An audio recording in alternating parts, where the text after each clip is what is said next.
Hey guys, the Misplay here, and today I have the Hieratic Ruler deck, which I posted up a combo earlier on my channel. So if you want, you can go check that out. I was able to push out 14,000 damage. Now, before I get into the actual deck, I want to preface this with two things. One is I am proxying a couple cards, so I just want you to have fair warning of that. And second of all, excuse any sort of mistake I make in this video, because I am extremely tired after a 2.5 hour long lacrosse practice getting into the spring season. So getting into things, we'll go into the main deck. Now I've been practicing with this deck a lot, and unlike other Hieratic Ruler decks, this is a Hieratic deck. Most decks are focusing on the Dragon Ruler engine primarily, but this one focuses on the Hieratic combos to supply Rulers late game for support if you're stuck under the after effects of Reckless Greed or if you're in a tight spot, but is not the primary focus of this deck. Now going into this thing, we have one Red MD. I play Red MD. Not many Dragon players play it, but I feel it's good in most Dragon decks, primarily because you can do some cool shenanigans, bringing it out with the Tum, and it's just sometimes it's a win harder card, but it allows you to just be able to like push that extra little bit, which could win you a game, as well as if you have a Flamebell Guard in the grave and a Dragon on board, it's an instant Star Eater. Or if you pull it out with a Tomb and you have a Flamebell Guard or a Koreska in grave, it's an instant Star Eater if you ever want to bring out Star Eater under Still Drain or pushing through lots of back row. So I just want to make that comment on that. So I do prefer playing Red MD in this. And then, of course, it is Rulers, so we play our 4 big Rulers. Now, we have a target for Tempest, Blaster, and not Redox, but Redox has fuel from the card Tardies, which allows him, which makes me want to pull him out with, Dragon Shrine, more often than not if I already have a big monster like Tidal and Blaster and Grave.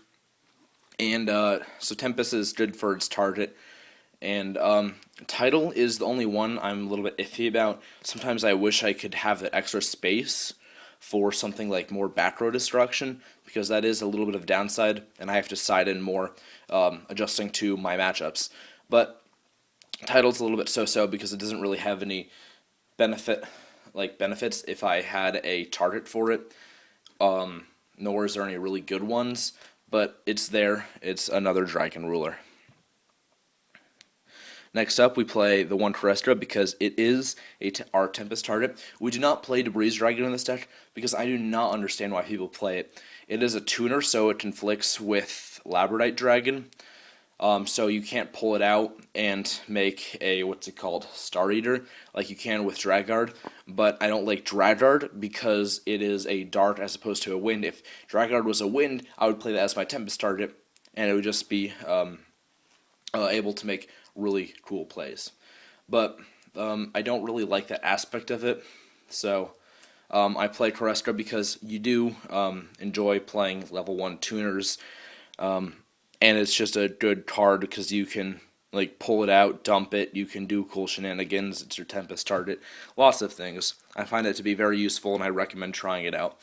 And then next up we have the regular Hieratic stuff. We have the 3 Tefnuit, then we have the 3 Sue, it's Sue, and then we have 3 Aset. And like I said, this is a Hieratic deck as opposed to a Ruler deck, with the primarily focusing on it. So I am playing 2 Nebthet. Now I just want to talk about this for a little bit because not many Ruler players play this. Now my reasoning behind this is, one, I originally started playing it once I heard Convocation was hit to 2 to boost up the consistency a little bit, because it actually hurts a tiny bit not being able to pull out any sort of missing piece, and I just wanted 2 more level 5 Sue targets. And it's also my reasoning for playing Labradite Dragon over, Luster Dragon number 2 as my Tempest target, because it allows me to go into Star Eater plays, as well as it has the monster destruction aspect if you ever want to go into that. So I do enjoy 2 Nebthet. I wouldn't play 3. Three's a little bit cloudy, but it's there. It's helpful when you have it, but it's not always necessary. And then we have 3 Tartar Ds. I'm playing these because you want a lot of speed in Hieratic decks. You want to be able to get into your combos. You want to be able to play passively, set a couple cards, shrine a dragon to the grave to reduce the amount of normals that you want to draw into.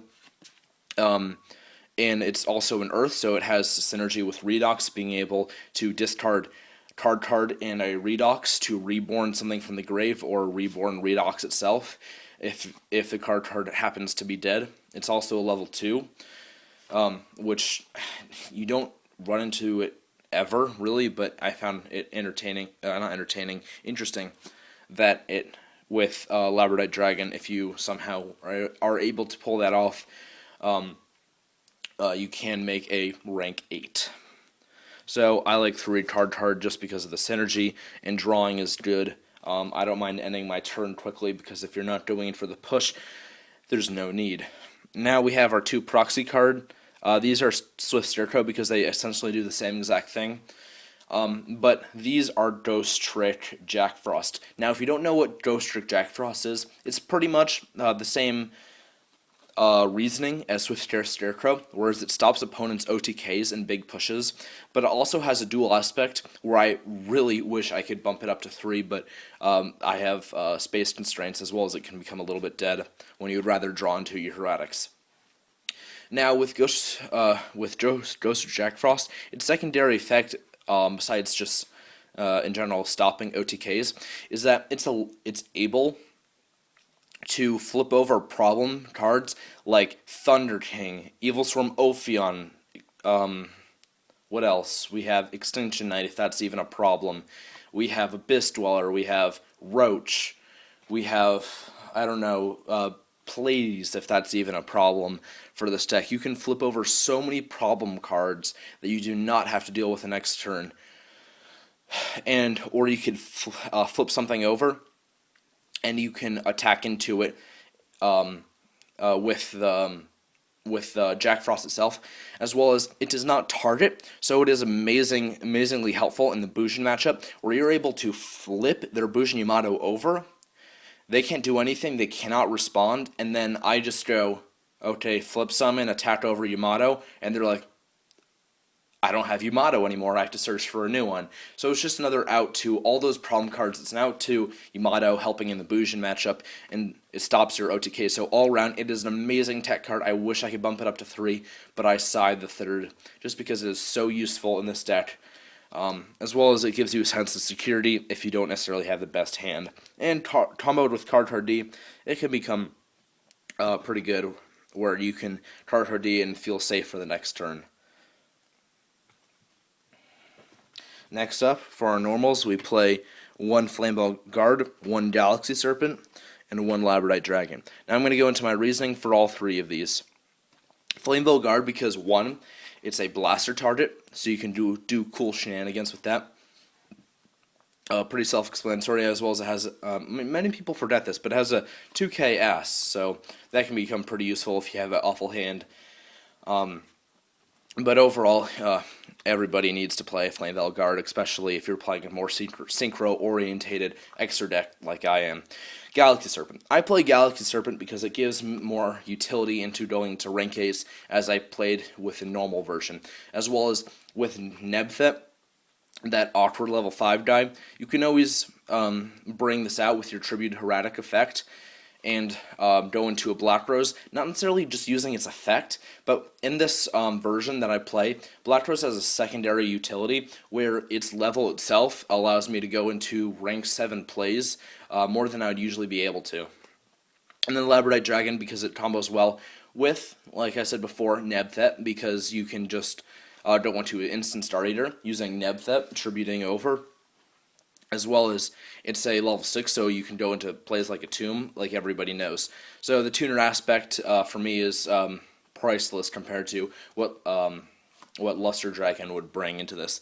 The one problem I do have is when you're building this deck in real life, like I have, in test hands, I always seem to open at least, no, I don't open, but when I shuffle and spread out the deck, I can see that I see at least two normals clumping together.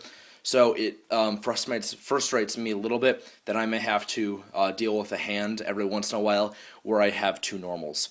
Labradorite Dragon, excuse me, is the only one I really can't stand opening because it's pretty much useless unless you're able to banish it to summon a what's it called? A dragon ruler. You don't like banishing your normals, but here's the thought to it. I do play Burial from a different dimension, so if you open two normals and you have a ruler in hand, it's just such an awkward hand, and you need to get some sort of board presence. You banish two normals, and then you go into your ruler, and then you just bring them back with Burial. So it just is a little bit, like, I don't know, 3 is a little bit awkward, but having the extra Galactic Serpent as opposed to normal ruler players not playing it is just priceless. And then I was playing it at 2, testing it out at 3 again.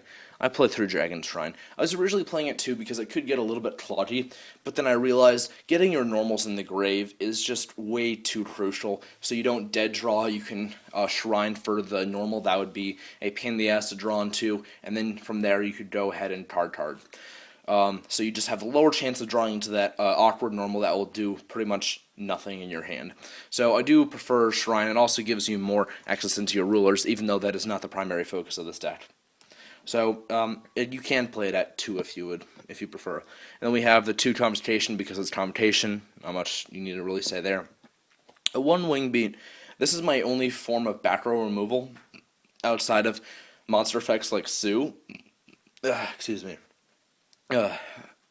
Or I play Trap Stun. So if I can't solve it with Trap Stun, Black Rosing, or using Sue, I do have Wing Beat because there is some problem cards that I just need to dig for that one copy.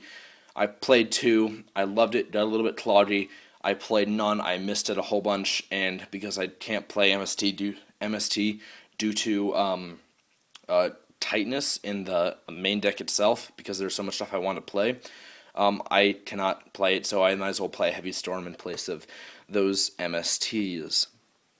Now this is our final proxy card. This right here is a, what is it called? A Burial from a Different Dimension. Now I prefer this card over Ashes. Ashes is the trap card that allows you to recur your resources to bring out more Dragon Rulers. But again, that isn't the primary focus of this deck, and I find it to be more consistent without playing Ashes. It allows me to play it as a 1-of, which of course it is limited to 1. I don't really see why.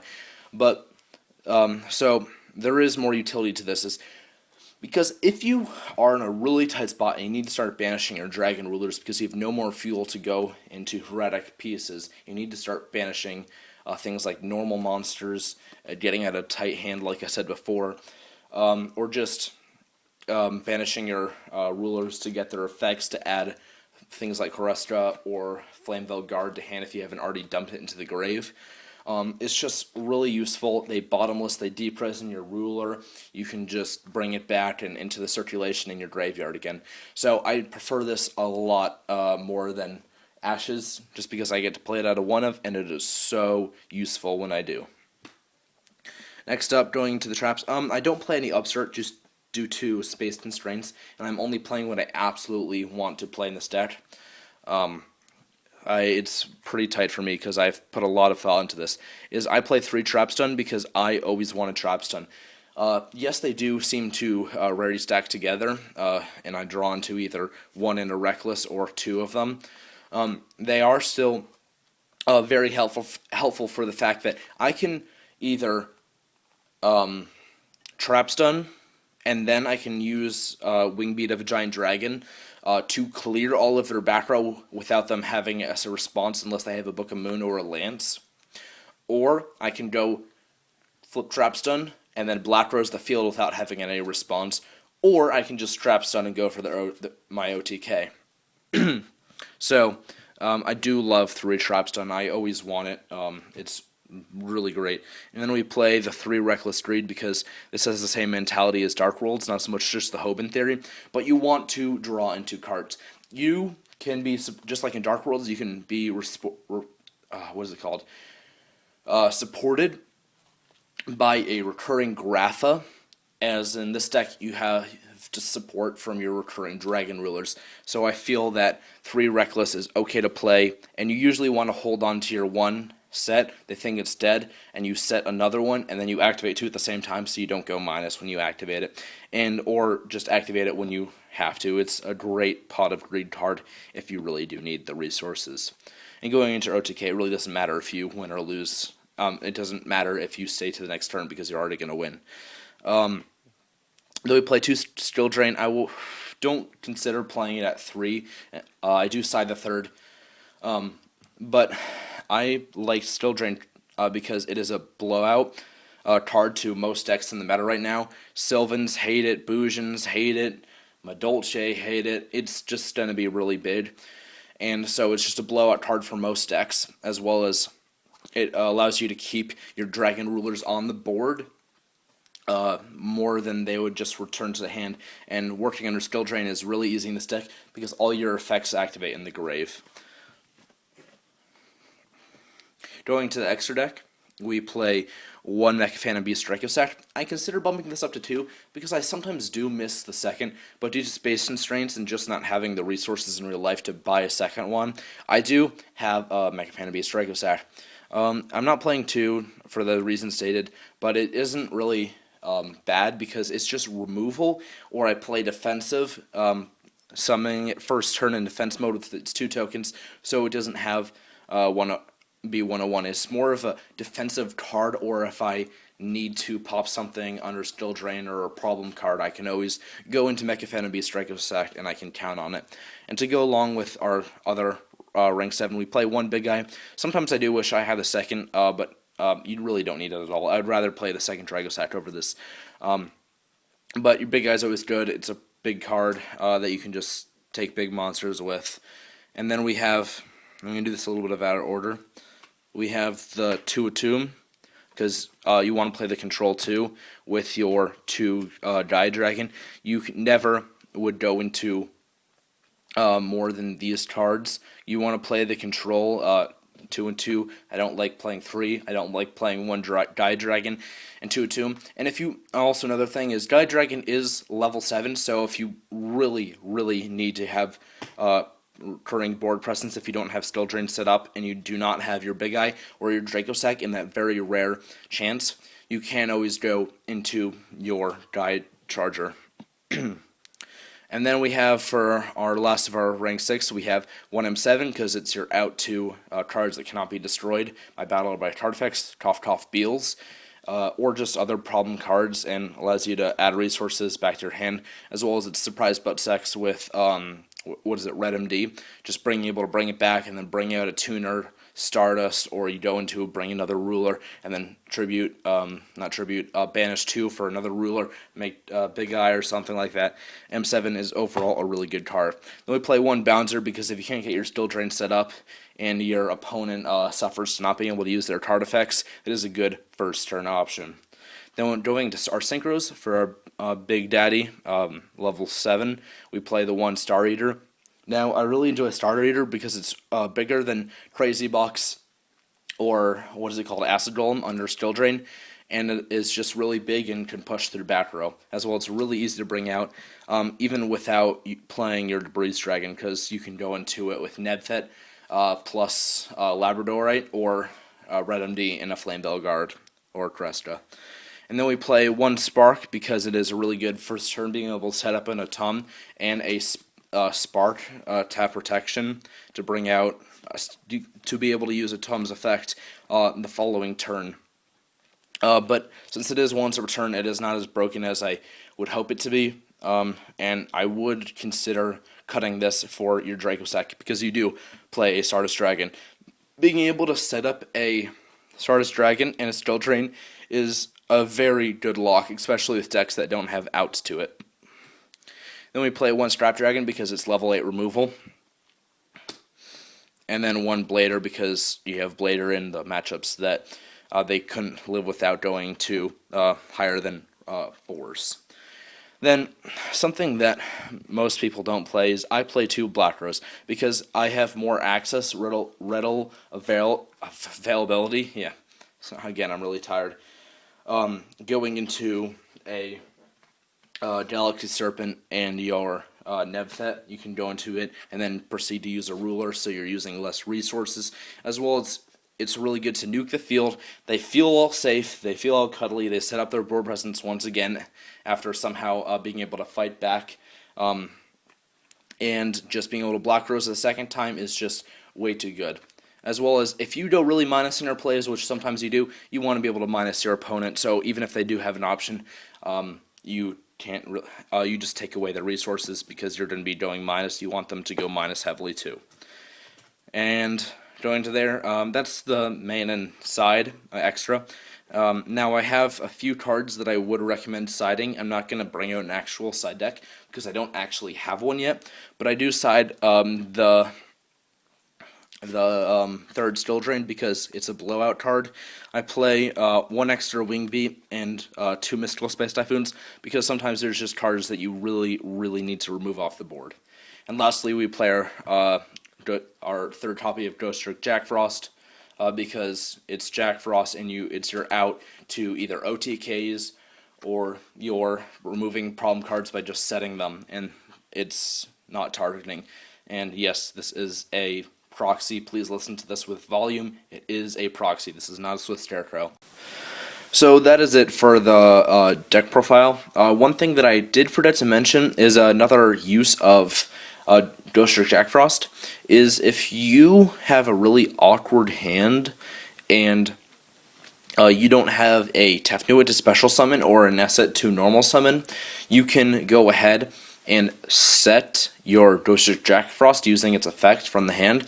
And so going into your turn, you can tribute over that set Ghost Trick Jack Frost with something like a Nebthet, and then tribute that off with a Sue and something to get your combos rolling if you just don't have that Esset or your Tefnuit. So I just want to put that out there. Again, really tired. I hope you all enjoyed this deck profile. It's something that I've been wanting to build for a while, and I kind of fell in love with playing back in February, but never had the means to buy it. Something I really like about this deck is it isn't linear like Constellars are. I kind of got rid of my Constellar deck, being able to purchase this. But I feel like it was really good because this is a lot more fun for me to play just because you can make some really cool combos. Yes, you do have awkward hands, but OTKing is so much fun. So, as always, I hope you enjoy this deck profile. I hope this influenced, I guess, how you would play the deck. Again, this was a Hieratic-based variant, whereas most decks are focused on the rule aspect. So, it would just give you a different taste of a different way of how this deck is played, and I seem to have better outcomes when I was playing this variant over the pure ruler version. So as always, I hope you all enjoyed, and that misplay out.